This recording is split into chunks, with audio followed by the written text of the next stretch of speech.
Yo, Ms. Thank you guys for continuing to support the movement.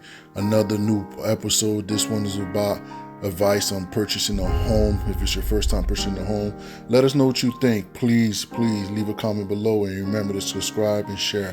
Man, holla at your boys, man. Bigzoespodcast. We're available everywhere, Me. Yo, Ms. Me. Welcome to the Big Zo podcast. I go by the name of Berto. Hey man, it's your boy Beast on the beat. And today we have no special guests. We just have a conversation. Me, Berto, I just want. He's a first time home buyer, so I just want to ask him a little question or a few questions to get his mind going and giving us information. The first thing I would like to ask Berto is, how you doing during this quarantine? Man, I'm straight, man. It's just everything's been like smooth. I can't complain. I guess we got a new president, so we gonna see how the world is gonna be. But I was told it don't matter who's the president, you still got to get your ass up in the morning and go to work. So, but other than that, I'm good, man. I'm not sick. I'm healthy, so I'm good, man. What about Yes, you? sir. What about Hey you? man, same here, man. I'm just hanging out. You know what I'm saying? Trying to figure out the next process of life. But my first question would be is, what made you decide that you want to purchase a house or a home? All right, so today podcast we're gonna give like a one-on-one process of you know what's the mindset of purchasing a house. And the question you first asked is what made me want to purchase a house? What was my mindset? I think Mm-hmm. what it was, I can't speak about to everyone. I think what it was with me is I always wanted to purchase a home. Um what it was, I was paying my rent at my old spot was like it was a nice spot. I liked it, but I was paying so much money on rent. And I was looking at it, man, damn, if I'm paying this much money on rent and I calculated, I did the math. Okay, if I put a certain amount of money down and my credit is on point, my mortgage could be actually less than my rent. It sounds crazy, but your my mortgage could be less than my rent.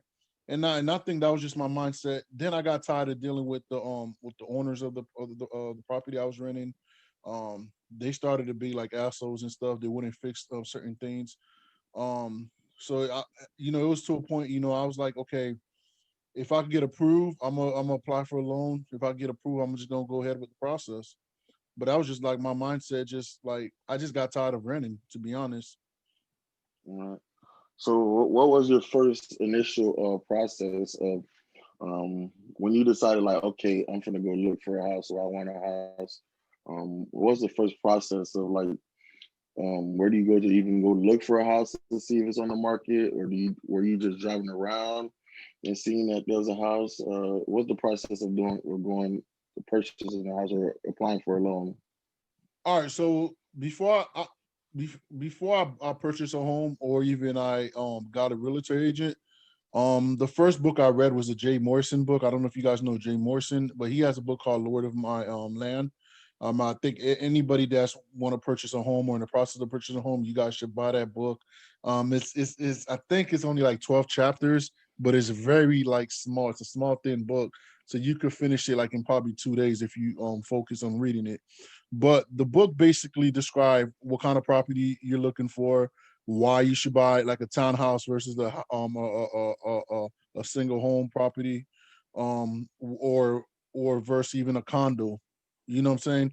So um when I purchased the book, my originally I was gonna buy like a townhouse because I was living Mm-hmm. in a townhouse where I was at my previous place. So I was like, okay, I'm gonna buy a townhouse. Then once I bought the book, it kind of opened my eyes to the difference as it might be better if I own a single family home instead of buying a townhouse. Number one, you get more for your money. Number two, you own the land because a townhouse you don't own the land. You own inside of townhouse, but you do not own the land. A lot of people don't know that. So at least with a single home, you own like the front of the house, the yard, the backyard. Once they come and do the appraisal part, they tell you which section is yours. And because you're gonna have neighbors, which part of the land is yours. So then I figure, okay, I won't have neighbors because like I said, I was staying in a townhouse. Sometimes my neighbor would throw a party, and it would be annoying and stuff. Because our walls were pretty much next to each other. But that's what I pretty much did was just bought the book, and once I bought the book, I ended up educating myself. So in other words, you got all this information, a lot of this information from the book before you even contact the realtor. Yeah. So what I did was I purchased the book first, and I Googled certain things. I went on Zillow or different realtor.com, different apps. I looked up properties. Most of the apps have like you can type in your credit score, and put the property you want to buy, the amount of how much the property costs, how much you want to put a down payment. So it'll give you kind of like a glance of, okay, what can you get approved for, and how much of your monthly payment is going to be on your mortgage. So not only did I buy the book, I watch YouTube videos, and I also Google certain things. I Google a lot of things. Some things I didn't even know what it was. I just Googled it. Right. What about the process of the next process, which was like finding a realtor and finding a home first that you like, and then finding a realtor. What's the process of that? Okay, so here's the thing that people don't know. People think, okay, I could just find a realtor, bang, they're gonna get me a house. The first process that, like I said, this is all new to me. I never did this. I didn't have anybody to really talk to. I just pretty much went on the limb and just did everything myself. So what I did was the first process that people must have understand is, in some realtor, I guess it depends what kind of house you're trying to purchase. Some realtor will even ask you, if you even go to them, say, hey, I like this house, 6-bedroom house. The first thing they're gonna some of them might say, hey, it depends what area you're at. They might say, well, what's your loan? How much money is your loan? Or what's your amount what's your loan officer name? What kind of loan do you have? You know what I'm saying? So hold on. Let me stop you there. So you need a loan before you even get a realtor. Yeah, so some people get a realtor first, then get a loan, which it doesn't make no sense, because my whole thing is, why would you get a realtor if you don't know if you're going to get approved to buy a house? You Right. get, you know what I'm saying? So basically, Mm-hmm. the first step I did was I got a loan, applied for a loan. Then and another thing I learned too, I was watching this credit. It was a YouTube video. This credit dude, he was basically saying like even with credit cards, when you apply for loans, when you apply for, no, not for a credit card, but you apply for like a small on personal loan, um on the same week or like 3 days, apply for another loan for a different company to just see the interest rate, who will give you a better interest rate. So what I did was, and that's the thing a lot of people don't know, because a lot of people that I talk to now, they say, yeah, they apply for a loan with this company and that's it. So what I did was I applied for a loan with 2 companies. I did it one company, 2 days later, I end up doing another company. So and it doesn't mess up your credit, because I think if you do it if you do it in a week time between, it doesn't affect your credit score. That's what I was told. Um, so what I did was I did it with 2 companies, and the interest rate was pretty similar, but I just went with the one. The interest rate was just lower. Right. Well, what do you need to qualify for a loan, since you have to get a loan? All right, so here's the thing too that people don't understand. So if you do not get qualified for a loan, talk to the loan officer and say, hey, can you tell me the reasons I did not get qualified? And some of them, like if they're, some of them will spend time with you if you're especially if you're very close. They're gonna say, hey, you probably need to pay. You got like maybe like $2,000 in credit card debt. You know what I'm saying? Hey, he might say, pay the credit card debt completely off, then come back in like 6 months or a year. You know what I'm saying? So every qualification is different. So I always tell people, the people that I talk to now that ask me for advice, I said, look, if you do not get qualified for a loan, don't be scared and be like, damn, you're never going to get a home. Just ask the loan officer, say, hey, what's the reason why I didn't get qualified, and what can I do to make sure the next time I apply, I could get qualified for. Now you ask me what's the qualification. Every loan has different qualifications. Now, what I did for me to make sure I was qualified, I always tell people, and anybody that knows me, I always preach of America's built. You know how like say Dunkin' Donut, America's built on donut. And I always say America's built on credit. So I said the most important things is that people could do in their current situation, it doesn't matter what job you're working at, how much money you make, is make sure you have a great credit score. Make sure you have a great, great, great credit score. Because here's the thing, you could find a better job in 6 months. You can find a better job tomorrow. You could find a better job in a year. What you need to always have consistent is great credit score. Number one, credit score is good, like not only for buying a house, but if you want to buy a brand new car, a nice car, your interest rate on the car is going to be lower than someone that has a terrible credit score. So I said the number one qualification in my eyes is to have at least a great credit score. Now, obviously, it's kind of hard to have great credit score. Some people have good credit score, but I think what me was what I did was, in the process of before I purchased the home, I knew credit was a big factor. My credit was it wasn't bad, but it wasn't where I needed to be. So what I did is I pay off my credit card, and I pay off my credit card, and I didn't use like two credit cards for almost a year. Or excuse me, I used two credit cards, but I didn't max them out for almost a year. So if I Mhm. probably used a couple dollars off of them, but I kind of made them, the payment was for a year, and it built my credit. Then the loans that I had like minor loans. I ended up paying them off, and I kind of just let my credit build for itself for like a year before I even went to sign the application for a loan. That's good. How many different type of loans is there? Because correct me if I'm wrong. There's a first time buyer There's a loan. Yeah, and there's another And loan, a traditional loan, which I think you got to put 20% down for that. I think the first time buyer loan, if I'm it's not like three mistaken, percent, right? it's like 3.5%. So there's different loans. I'm gonna be honest with you. I mean, I'm just gonna say I did the first home buying loan. I think what I did was, I think I got qualified for 3.5%. Mhm. Shit, I don't even remember. And mind you, I I didn't. think it's three of them. It's like four different type of loans. There's like a veteran loan, Just the veteran three loans, yeah, percent, the three yeah, percent loan, the 3.5% loan, and I think the 20%. If I'm not mistaken, but it's like yeah. four different loans. And the reason why people's like, well, how do you not know what loan you bought? Okay, newsflash, we're doing this video, but I purchased my home. I purchased my home a while ago, so that's why I can't really remember. I mean, I know it was a first home time loan, but whatever percent I'm gonna have to put down, if it was 3.5%, what I end up doing is just putting close to double. So if I had to put 3.5, I end up putting 7%. And the people say, Mhm. well, Dan, why would you do that? The reason why I did that, because when we calculated it, if I put a certain amount of money, my monthly mortgage will be lower. And I wanted to have the least monthly, I want to have at least the lower monthly mortgage as possible. You know what I'm saying? Okay. So that's why, that's another thing why I tell people, like, it's crazy, like my old spot where I was renting at, um my mortgage is way less than where I was renting at. It's like crazy, but that just the truth. Um, but yeah, so there's several loans. Like if you're a veteran, obviously there's certain loans for veterans.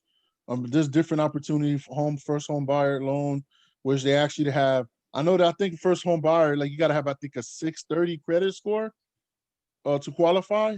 If I'm not like I'm not sure, but it's like a 630 credit score or close to it to qualify, and you got to make a certain amount of money a year. So, but even like I said, even if you do have a 630 credit score, try to reach for 700. Because if you do reach for 700, your interest rate will be lower. So that's Right, why right. I always tell people, man. All right.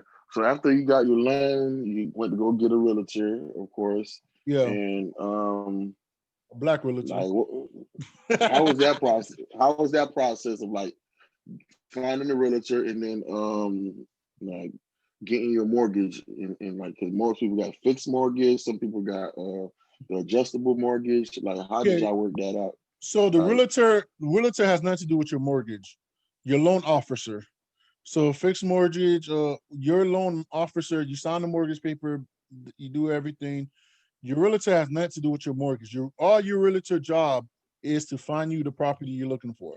It's just like, for example, you get married, you have people get married. Who do they have? They have a marriage planner, a wedding mm-hmm, planner, right? mm-hmm, So wedding planner is basically, you tell them your ideas, and they basically prepare your wedding and do everything. They're the one that stress out. They do all the work to make sure um when you reach your dream day of getting married, your wedding is perfect. Everything you ever wanted, the wedding planner make sure they have it for you on your day. So that's what a realtor is. A realtor's job is, all right, here's newsflash. A realtor works for you. A realtor does not get paid unless you buy the property. So all the thing like a realtor, no more. Realtor should never. You should never deal with a realtor that's forcing you or putting pressure on you to purchase a property you do not want to pay. You do not want to purchase. A realtor job is to work for you. So when I went to set with my realtor, the first thing we talked about before I even talk about what property I'm looking for, townhouse or a single home or a condo, I told her the location. You know what I'm saying? Some people care. Some people don't care about the location. Some people say, "Hey, I just want to live anywhere in Palm Beach, Boynton, Boca, Delray, or I want to be in West Palm Beach, or I want to be in Jupiter." Some people don't care. Me, when I talked to my realtor, the first location, I said, "Look, I'm looking for property in this location." Then the second thing we talk about, okay, what kind of home are we looking for? Is it a condo, townhouse, or a single home? I said, babe, single home. What kind of bedroom you looking for? Is it 2 bedroom, 3 bedroom, 4 bedroom? I said 4 bedroom. Okay. So basically, I'm like, okay, I need a 4 bedroom, 2 bath. Okay, this is my budget. I told her, okay, my budget is this amount. Because here's the thing, and that's why you never look for a realtor first, because when you get a loan approved for a loan, they give you a budget. You got to prove. Let's just say you got to prove for 300,000, right? Right. That's why I say you do this before you get a realtor.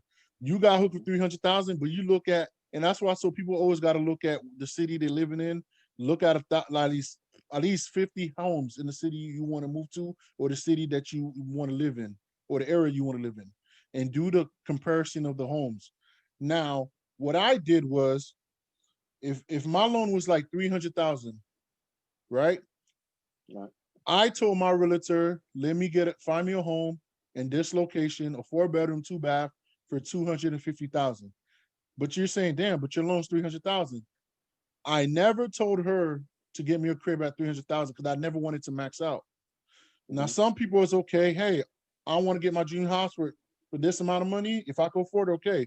I'm looking at it financially. Okay, I want to be able to financially be like, if I want to travel, do this. If I need to get a brand new car, I'm not stuck in just paying a mortgage, and being all I'm doing is working for mortgage. So what I did was I told if your loan is 300,000, I told my realtor, hey, looking for a home in 250. Now I told her if it's like the best home, you think I could be sold, I'm gonna love it, go for 270 or 275. But never do not go past 275 for sure. But I say I'm looking to buy a home for 250. So that's the thing a lot of people don't think about. And when you do buy your home when you are looking at your home with your realtor, so for example, I found a home in let's just give Lantana, right? They're selling a home in Atlanta for 200,000, right? A 3 bedroom, 2 bath, 1 car garage or 2 car garage in Atlanta. Man, I love the home. Okay, put an offer. What you do not want to do is go ahead and put an offer. What you want to do is look at the homes that was sold in the next 3 or 4 years in that neighborhood. Or because most of the time there's going to be more than one home that's sold in that area or that neighborhood or that street.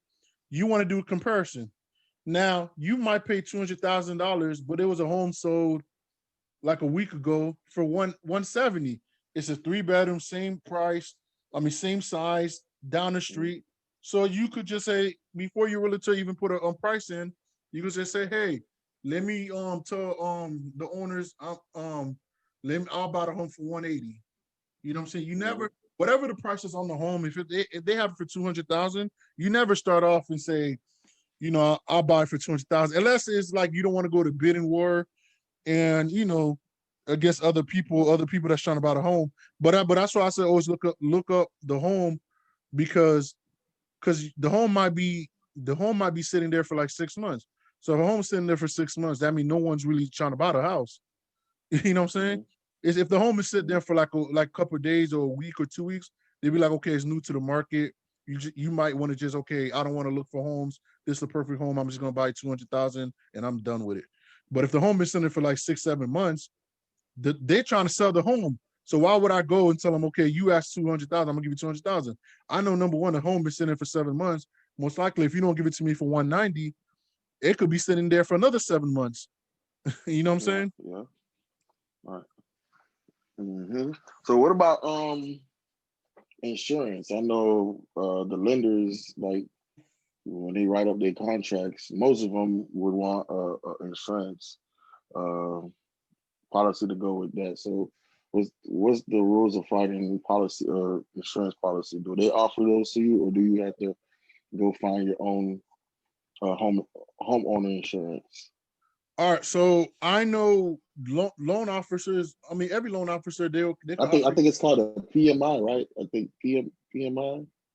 Don't I quote think me. that's what the insurance called. I'm not sure what it's called, but so most loan officers, if you need a lender, I mean a realtor, they were like, hey, they'll look up a good realtor and they'll refer you to a realtor in your area. If you need like a home insurance, they'll look at to your area. So what I did was, like I said, I took matters to my own hands.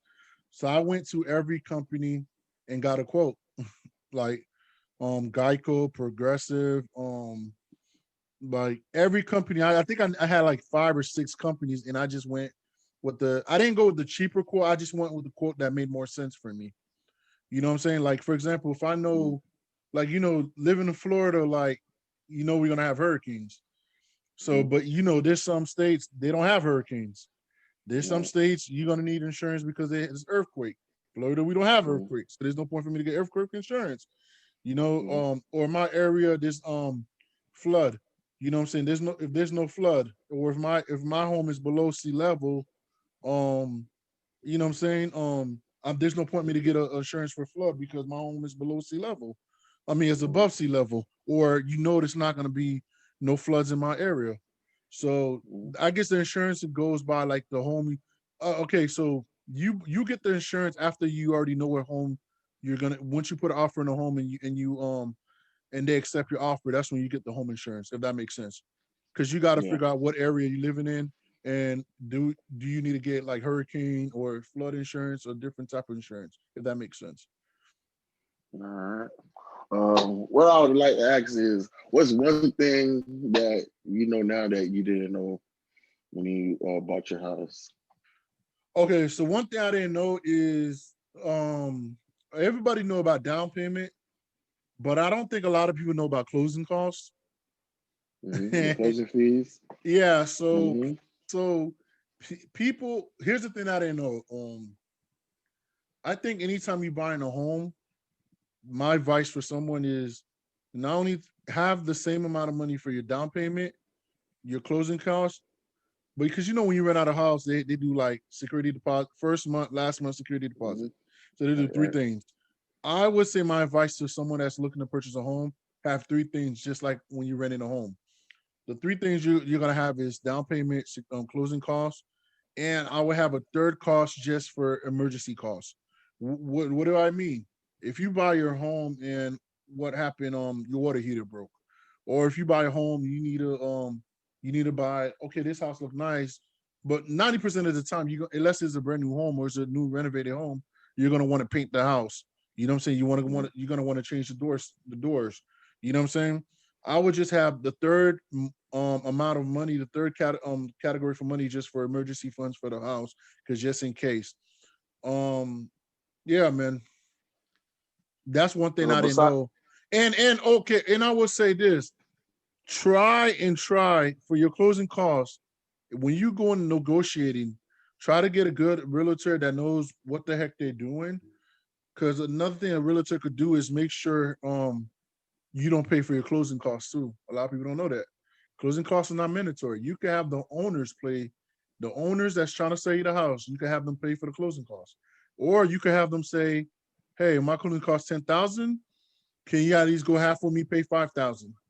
Like I tell people this, it's good to negotiate. Always negotiate. Don't just they tell you it's 200,000, 300,000. Okay, bang, you're signing it. Because people don't understand that 300,000. If some down payment is 20%, 300,000 time 20%. You know what I'm saying? That's what you got to put down, and you got to remind you got to pay your closing costs. and whatever percentage the closing cost, you got to pay that. So it's don't only think like you're paying your closing costs, and that's one thing I didn't realize, I didn't know. So I'm just giving that advice to like the people that's trying to look and to purchase a home. So what is the closing costs associated with? Is it associated with the lenders or is it associated with the realtor?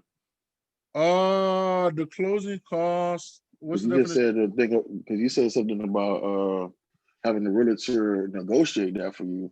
You know what I'm saying? But if the bank is the one that's making up the prices and stuff, No, or no, the no. lender, The bank makes okay. So for example, so the bank make the price of the bank give you a certain amount of money you can spend to buy a house.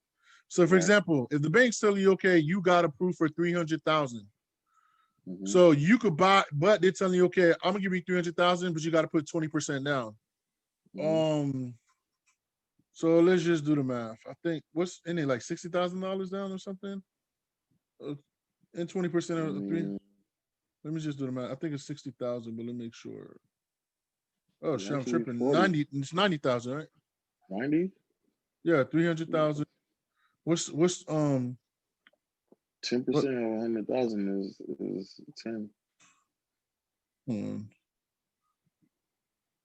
Hey, you know it's crazy. I Oh, used you to, said 250. You said 250. I thought you said yeah, it's 62. 90,000. So 300. Oh, my bad. It's 20%. My bad. My bad. I put 30%. I'm tripping, man. I'm tripping. Sorry, guys. I used to be so good at math. What happened to me? I don't know. Technology made us so dumb. Yeah. So 300,000. 20% of 300,000 is 60,000. So the bank's like, okay, we're gonna give you the loan for 300,000, but you got to put 60,000 down. So if you think about it, if you put 60,000 down, your loan is only it's not 200, it's not 300,000. Your loan is 240,000. Mm-hmm. You know what I'm saying? Yeah. So your loan is 240,000. The bank is basically saying, okay, you got to put for 300,000, but you got to put 20% down. 20% down to 300,000 is 60,000. So you put $60,000 down. Mm-hmm. So that means you owe $240,000 on your mortgage, because that's Right. what your loan is for plus tax and Mm-hmm. giving up different fees and stuff. But we're just gonna Right. 240,000. So the closing cost is basically it's the fees that I think closing cost is I guess the fees that the paperwork we got to do a realtor and I think a lawyer, because when you buy a home you got to get a home lawyer.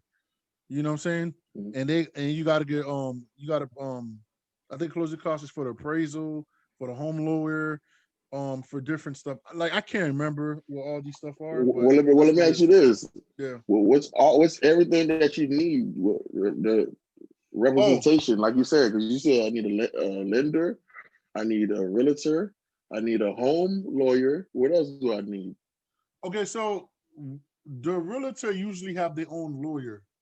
They usually refer you to their own lawyer company that does it. So that's what I did. My realtor, they work with a home lawyer company that they, you know what I'm saying? I forgot the exact word or term for it. So, oh yeah, excuse me. So here's the thing: when you say that, what you did, what's the thing that you didn't know? I'm going back to the previous question. I didn't know I had to pay for appraisal. See, that's why I say have emergency money. Mm-hmm. Appraisal could cost you what $1,000. And appraisal, people don't know what's appraisal. Appraisal is basically okay, a house costs 200,000. They come and check if the house is worth 200,000. Mm-hmm. Then people don't understand. You got to pay for a home inspection. You understand what I'm saying? Mm-hmm. And that home inspection could be like $500 or to $1,000. And the home inspection basically check everything that's wrong with the house. They'll tell you, okay, yeah, you could. Home inspection will tell you, okay, this is wrong with the house. Appraiser tells you what the house is actually worth. You see what I'm saying? It's two Mm-hmm. different companies, two different people that do two different things. Mm-hmm. You know what I'm saying? And that's the thing that I did not know. What am I missing? It was home appraisal, and you see, I just tell you that could cost you like 500. It depends what the city you live in, how big your property is. You're looking at close to $2,000, and that's $2,000. I mean, I'm gonna be honest with you. When I first started, I was not expecting to pay. You know what I'm saying? Right, right. Then you got to get Then if your house, then I think I did some spray. I had a company that came and sprayed the house for like insect, for like buzz. I forgot check for termites. That's what it was. Stuff like that. That's another fee that you're paying. It's part of the home appraisal, but it's called a different term. No, I mean not problem the home appraisal, home inspection, but it's called a different term. I forgot the name of it, and that's another fee you got to pay. So I just named you 3 fees that you got to pay for, and a lot of people didn't even know they got to pay for them fees. So that's something that I had no idea about. It seems like there's a whole laundry list of stuff you have to do before you even have the house. So you see that I told people I read the book, I researched it. Um I mean, granted, I knew I had to get them stuff. I just didn't know how much money it was going to cost me. Because I guess you really don't know until you got a call and you got to set the appointment, and they tell you how much it's going to cost for the house you're trying to get. Because it goes by what kind of house you're trying to get, what area your house is in, what city your house is in. So I knew about them stuff. I just didn't think they cost that much money. Then, because I remember I was talking to my cousin. Um, um, he was saying that he paid for his. Yeah, we live in the same state but different city. But I was like, he paid for a couple of hundred, but I ended up paying close to 1,000 for mine. So that's what I'm saying. Every city is different. So it's just like every city is different.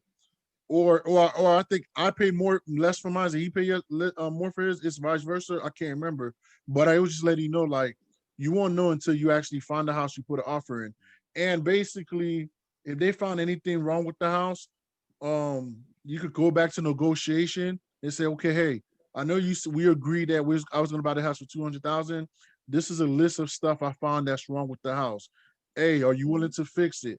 B, if you're not willing to fix it, I'm gonna need you to take $10,000 off of the 200,000, and I'll fix it myself, and I'll buy the house as it is.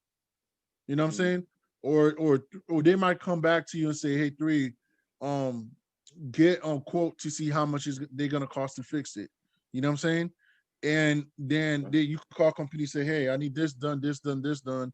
How much are you gonna cost to fix it? Give me a quote. Then you send the quote back to the owner, and the owner could decide yes, I'll take $10,000 off, or I'll go ahead and fix it, or no, I still want you to buy the house for 200,000. Either you want it or not. You know what I'm saying? It's called negotiation. So you don't know how it's gonna go. And that's why I usually before you talk. Another That's question why that just popped in my head is how. I was gonna say before you talk. That's why usually when you're closing on a house, sometimes it takes 30 days, sometimes it takes 60 days. I seen somebody closing the house, it take 90 days because you just never know. It's just like opening up a business, man. Yeah. There's rules and guidelines that they gotta follow. But what's your perception or your thought of having a 15-year mortgage versus a 30-year mortgage? Okay, so I know Dave. What's it called? Dave. What's his name? Ramsey. Dave Ramsey. He did. He and Chris Logan. No, Chris Hogan. Excuse me. Chris Hogan. They did some YouTube episodes on that, podcast on that. I mean, I'm gonna be honest with you. I think it varies. I think if you're looking like, okay, hey, I'm gonna move in like in 10 years, so I want to just try to, pay off my house in 15 years. But you got to keep in mind, if you're paying the house in 15 years versus 30 years, most likely, if you put in the same down payment, most likely it's like you're paying double. It's most likely you're paying double. So, for example, if your mortgage is like $1,500, right, for 30-year mortgage, right? If you get a 15-year mortgage, your mortgage is gonna be $3,000 a month. You know what I'm saying? So you're paying double. Me personally, I wouldn't get a mortgage for like 15 years because the more you got to pay more money up front. You know what I'm saying? I mean, granted, you'll pay the house faster. You know what I'm saying? But even with me, like, I'm looking to move, or if I decide to move, me personally, I'm not gonna sell my house. I'm just gonna rent it out. You know what I'm saying? So I'm looking at, and my house is a starter home, so I'm just looking at, okay, hey, I could sell it. I never had the mindset I'm gonna sell it. That's why when I say the first thing when you buy a house, research it, because I pick my house in a location because I'm like, okay, hey, I stay probably in one of the best locations in town because everything is nearby. so I could rent my house easily. You know what I'm saying? Now I did find homes that it was further in town, but it was bigger, it was nicer. But at the end of the day, if I decided to leave town, the question is, can I rent it out easily? And the question will be, it will probably be difficult for me to rent it out because most people is not trying to stay far from town. They want to be where the action is at. They want to be where the people is at. They want to be where all the stores, where the mall is at. You know what I'm saying? They want to be where the best spot of town is at. So the 15 and 30 year, I mean, it depends. Like I said, Dave and Chris got a video about that and tell you the pros and the cons. I'm not an expert in that department for me to tell you. I just know I'm not going to pay. I wouldn't want to pay more than I have to a month. Well, how do you feel about refinancing? People refinancing the house, especially if they have long mortgages like that. Okay, so here's the okay. I think refinancing because I got some. I have a homeboy. He refinanced his house, but here's the way that he did it. His house had equity in there. So what I mean, now he bought his house a while ago. He renovated. It looks very nice. So what he did is pay for appraisal. So he got appraisal, and they said, okay, your house is worth. I think he said it was worth 80,000 more than what he purchased it from. So he's making money. So his house is basically investment. So it's 80,000. What he then that's not even including the money that he paid off from his loan. You know what I'm saying? That's not even the money he paid off from his mortgage. They just saying the house value is 80,000 for what he purchased it from. So I think because he's been living in the house for a while, I'm assuming including of his mortgage, he basically got an extra $100,000 in asset laying around. So I think he ended up refinancing it and got some money, and I think he ended up buying another crib, put a down payment in another crib, and he ended up renting that house. I think that's how he did his. So refinancing a home actually can work for you to your advantage. I would say you just got to do your own research and find out you know what works for you and what don't. Find out the pros and cons. Everything has pros and cons. But I do know a couple people that refinance their home and they work for them. Now, if you refinance your home, you get the money. Don't go out here and do dumb shit. Like what? Like you know what I'm saying? Like I'm not gonna refinance my house and buy a fucking car and let it depreciate over time, which it doesn't make no sense. I think what he did was refinance a bigger house, but he ended up using that money to put the down payment on the bigger house. If that makes sense. Yeah. All right. So you done got your realtor, you done got your loan or whatever, you moved in.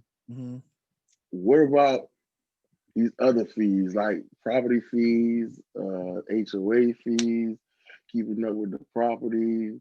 Give people a little detail about that because I don't think people even know about like HOA and stuff like that.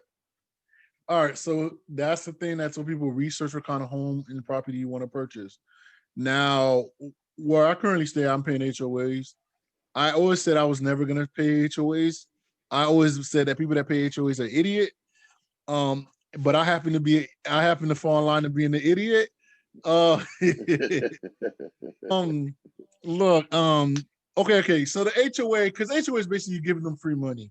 You're giving your neighborhood free money if they need to fix the neighborhood, which I never understand that. Cause I'm like, if you live in your own house, you own a house, you should fix your mow your grass, make sure you don't leave like trash all over the place. Make sure your house is not a junkyard, pretty much.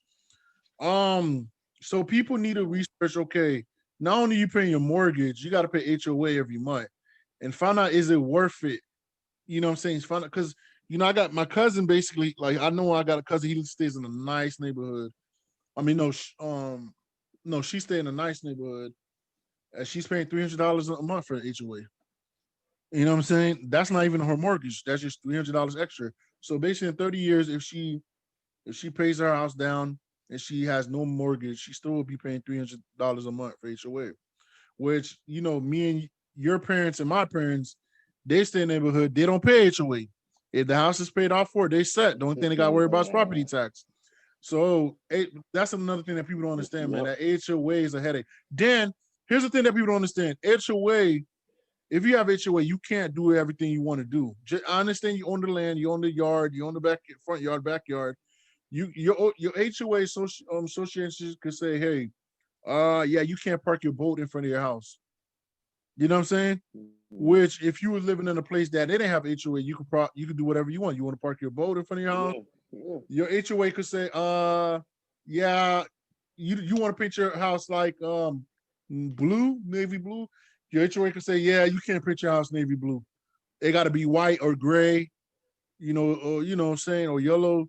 And 9 times out of 10, if you got to ask the people permission to do something outside of your house. If you want to paint your house blue, you got to ask them for permission.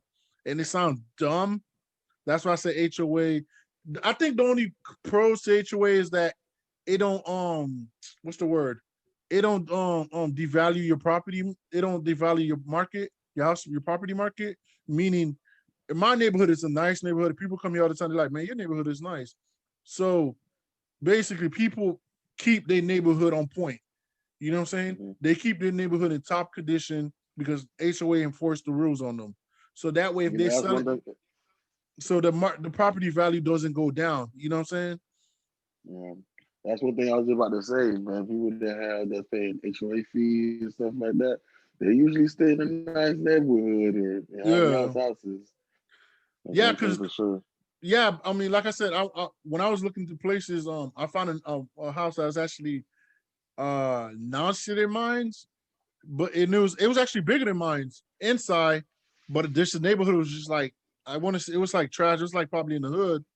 Um, but it's crazy. But my house is like cost a little more, and then people's like, and I'm thinking, why does it cost them a little more? Because the property value devalue. So because Mhm. my community is like a nice community. I mean, I don't want to. Okay, it's mostly white people that live here around here. so Hey man, it's Caucasian. okay, Caucasian. So it's crazy that the house that I seen it was the neighborhood wasn't that good, but I'm from the hood, so I don't care about living in the hood, like in the hood. I just care about the house. But I was like, damn, why is this house cheaper than my house? And this house is bigger than my house. Then when I did the research, it's because the property value. 'Cause I guess this house was like on the south side, and that's why it's less than my house, even though it's kind of better. Like it was more square foot, and it was a little bigger than my house, a little better because they did the renovation to that home at that time. But hey, I guess that might be one of the pros of HOAs. I guess.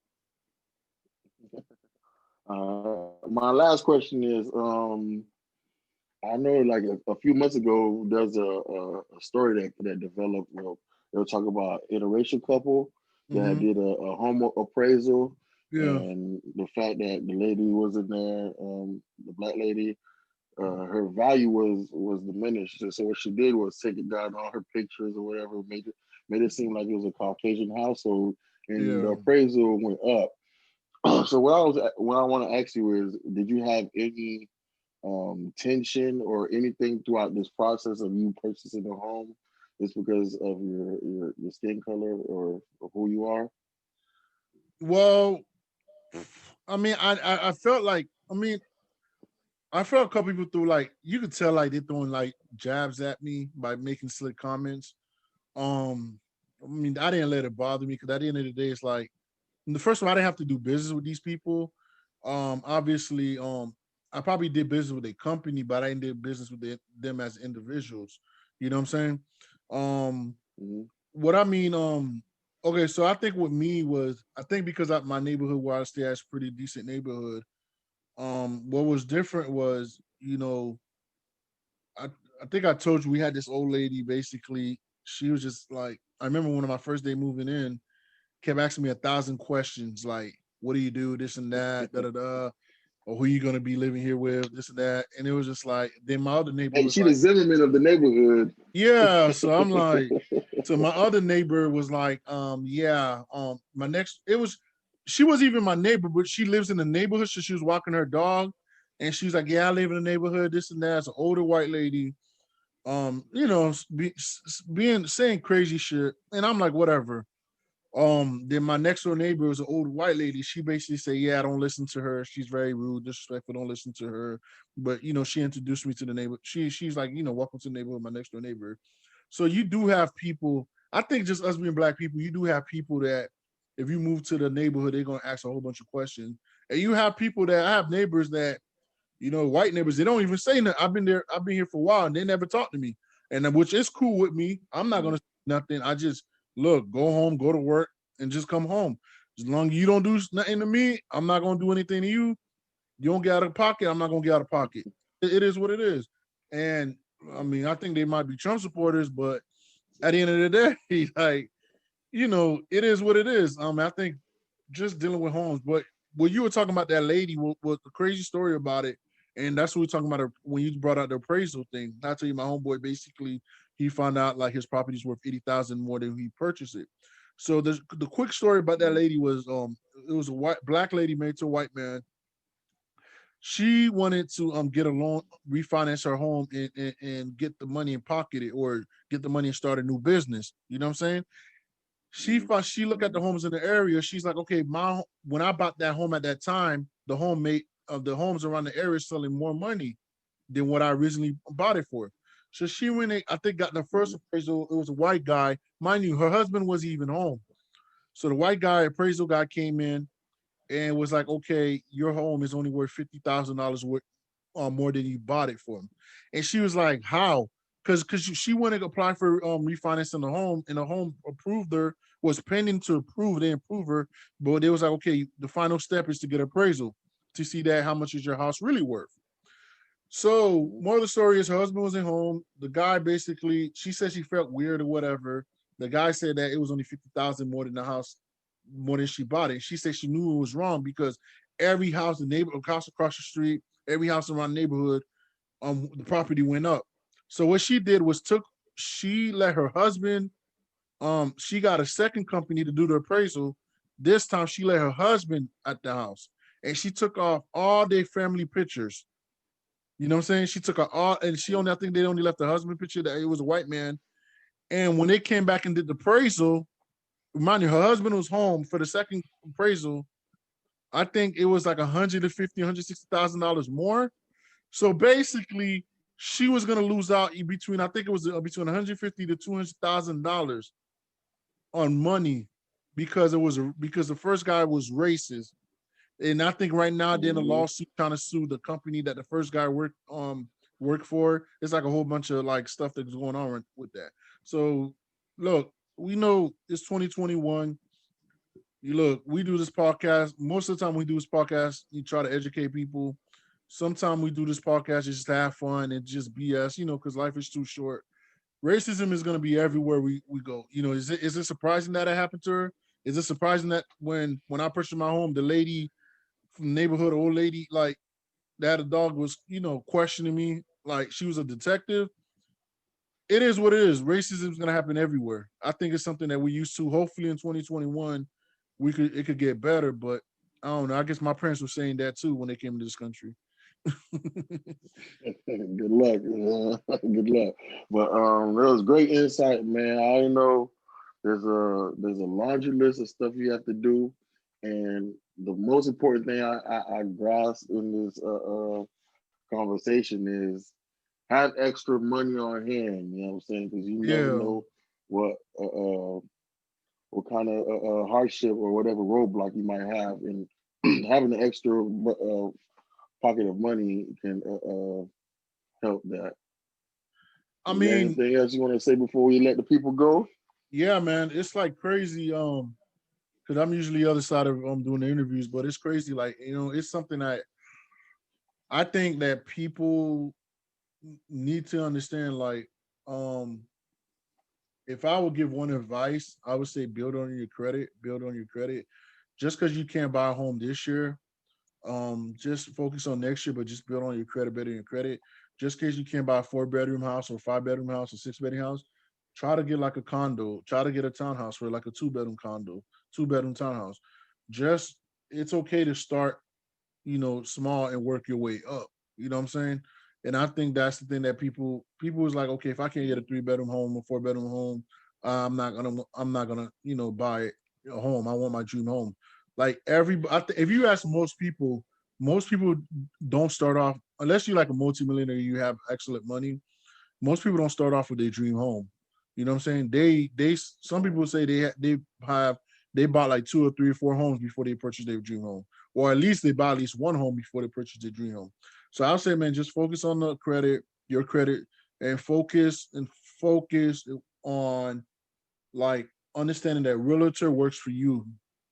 You don't work for them. Never feel pressure to doing something. Because here's the thing: when you're buying a home, you're on the hook for 30 years. Most loans, you're on the hook for 30 years. It's not something you could get off right away. You know what I'm saying? It's a lifetime deal. And I would say, I'm trying to think what else. So there was something I was gonna say, but I forgot. But oh yeah, do your homework, man. It's okay to Another thing watch about it, YouTube videos. Do your homework. yeah, that's great. And to piggyback on that is like, um, make it a want. You know what I'm saying? I mean, make it a need, not a want. You know what I'm saying? I think you should need to buy a house. You know what I'm saying? When you need to buy something, you prepare for it more. You know what I'm saying? Than actually when you versus wanting it. You know, when you want something, is like it's more dopamine than actually you trying to strategize and plan. And I would say, like, I think my experience is I saved up for like 3 years. I think, well, maybe 2.5 years before I even purchased my home. So I Hmm. put money aside, and I was working, busting my butt. So, because I always knew I was gonna purchase a home, I just didn't know I was gonna do it at that time. I just took a leap of faith and just like, okay, I applied for something, and I got approved. Then I was like, shit, if I get approved for this one, let me see what I could get approved for that one. So because I always knew like, okay, stuff like that, you gotta ask. It's just like when you go buy a car, you don't just go to one dealership, you go to another dealership Hmm. to find another deal. Some people go to 3 or 4 dealerships to see if they can find another deal. So I mean that's what I basically did, you know. I just and I think nowadays with these apps, there's so much technology in these apps. You can just type in your credit score, how much you make annually. You can get like it's called pre-approval, which it doesn't affect your credit score because they don't go through. You're just giving them like, Hmm. estimates or information of you to see if you could get approved. Because a lot of people they're scared. They're like, man, I don't want to apply for a loan and find out I didn't get approved. You know what I'm saying? I did not get approved. So hey man, if you want Yeah. it bad enough, you're gonna do it. And I said at the end of the day, man, like I said, my situation was different. I just got tired of the place I was staying at, and I was realizing, damn, the rent, and I think, yeah, that's what it was, because the owner was trying to raise the rent again, and I'm like, man, y'all tripping, y'all raising the rent and y'all ain't fixing shit, man, hell no. Well, guys, this is the end of this video. Please leave a comment below and like and subscribe. It's your boy Beast on the beat Man, and your boy. it's your boy Berto, man. Like I said, click like, subscribe, and remember, do your homework. Go to YouTube, watch YouTube videos, find out the pros and cons. Like I said, I read the Jay Morrison book, Lord of the Land. It's a good book, short book. If you don't know how to read, it's easy to read. I think it's a second grade reading level, so y'all should be straight. it's a, and it literally will take you like probably maybe 2 or 3 days to finish it. So it ain't like it's a dictionary. So man, look, holla at your boys. This is a great podcast, great interview, man. Social media platform, YouTube. Click subscribe. Let us know what you think. If you have any questions for me, leave a comment below. I'm gonna answer it right away. And holla at your boys, man. Bigzoespodcast, man. We're available everywhere. Miz on me, miz on me. Let's go. We out, man. Again, thank you for supporting the movement. If you have any questions about our topic that we talked today, feel free to leave a comment below. I will be answering any questions. And once again, please click subscribe, leave a comment, and holla at your boys, Big Zoes.